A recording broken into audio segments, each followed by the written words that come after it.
ईद का त्योहार नजदीक है और हर बार की तरह पूरे देश में गाय कुर्बानी और नियमों को लेकर बहस सातवें आसमान पर है। पश्चिम बंगाल में अदालत से लेकर सियासी गलियारों तक घमासान मचा है कि कुर्बानी कहां होगी और कैसे होगी। लेकिन ठीक इसी वक्त राजस्थान के जैसलमेर से एक ऐसी तस्वीर सामने आई जिसने गौ संरक्षण के बड़े बड़े दावों, हिंदूवादी सरकारों के नारों और पूरे सिस्टम के दोहरेपन की धज्जियां उड़ा दी है। जिस गाय को हम माता कहते हैं, जिसके नाम पर देश में सरकारें बन जाती हैं और दंगे हो जाते हैं, उसी गाय के 500 से ज्यादा शव जैसलमेर के एक डंपिंग यार्ड में लावारिस सड़ती हुई हालत में खुले आसमान के नीचे पड़े मिले हैं। आज सवाल ये है कि क्या गौ भक्ति सिर्फ चुनावी मंचों और राजनीति तक ही सीमित है? पूरा मामला जैसलमेर शहर से करीब 7 किलोमीटर दूर रामगढ़ रोड पर स्थित नगर परिषद की डंपिंग यार्ड का है। सोशल मीडिया पर जब यहाँ का वीडियो वायरल हुआ तो देखने वालों का कलेजा कांप उठा। चारों तरफ भयानक बदबू, कंकाल और सड़े हुए शव बिखरे पड़े थे। स्थानीय लोगों और गौ सेवकों के आरोप है कि नगर परिषद ने मृत पशुओं के निस्तारण का जिम्मा एक हड्डी ठेकेदार को दे रखा था। ठेकेदार का काम था कि वो मृत पशुओं को लाकर वैज्ञानिक तरीके से दफनाए, लेकिन उसने क्या किया?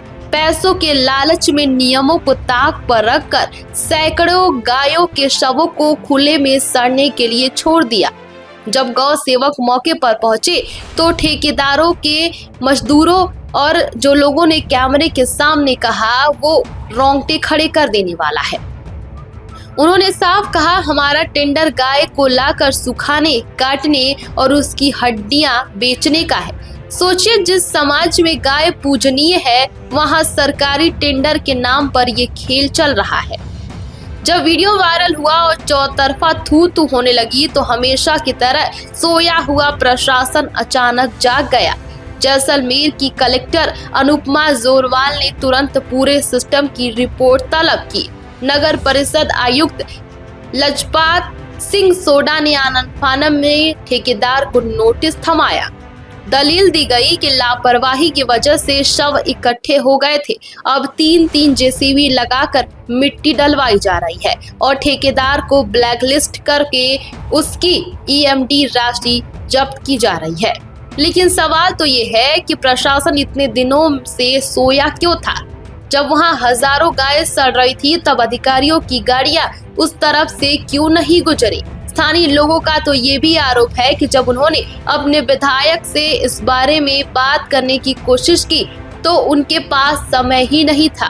वो पता नहीं कौन सी कंपनियों में या किस काम में व्यस्त थे। इस मामले को लेकर गौ सेवकों का कहना है कि सिर्फ मंचों से गौ रक्षा चिल्लाने से गाय नहीं बचेंगी। आज जमीनी हकीकत ये है कि देश की आधी से ज्यादा गौशालाएं चारे, पानी और इलाज की कमी से जूझ रही हैं। जब तक गाय दूध देती है वो हमारी माँ है, और जैसे ही वो बीमार या बूढ़ी होती है उसे सड़कों पर प्लास्टिक खाने के लिए छोड़ दिया जाता है और मरने के बाद उनके शवों के साथ जो जैसलमेर में हुआ वो पूरे देश ने देखा है। फिलहाल इस खबर पर आपकी क्या राय है, हमें कमेंट सेक्शन में जरूर बताइएगा।